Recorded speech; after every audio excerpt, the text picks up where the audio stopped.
নাটোরের উত্তরা গণভবনের সৌন্দর্যের প্রশংসা করে এটিকে আরও দর্শনীয় ও সংরক্ষণের তাগিদ দিয়েছেন আইন, বিচার ও সংসদ বিষয়ক উপদেষ্টা আসিফ নজরুল।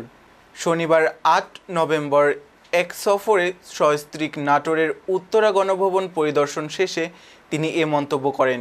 তবে তিনি রাজনৈতিক ও সমসাময়িক বিষয়ে কোনো কথা বলতে রাজি হননি। নাটোরের কারিগরি প্রশিক্ষণ ইনস্টিটিউট পরিদর্শনের কথা থাকলেও তা বাতিল করে রাজশাহী চলে আসেন আসিফ নজরুল।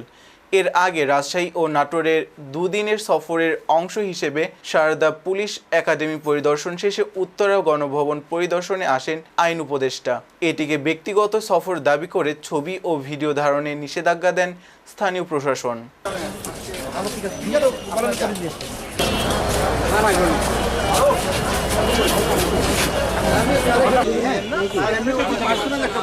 নাটোর খুবই ভালো লেগেছে। নাটোরের যারা শিক্ষক আছে ঢাকা বিশ্ববিদ্যালয় তাদেরকে চিনি, অত্যন্ত বন্ধুবান্ধব। আর এখানে যে আমাদের উত্তরা গণভবন আছে এটা আসলে আরো ভালো করে প্রিজার্ভ করা দরকার আছে। এটা অসাধারণ একটা সুন্দর জিনিস, দেখে খুবই ভালো লাগলো।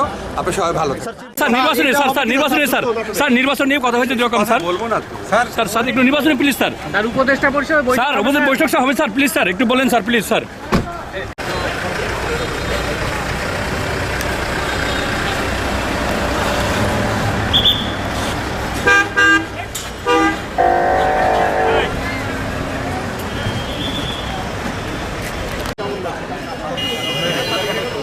ওটা দিয়ে বলছে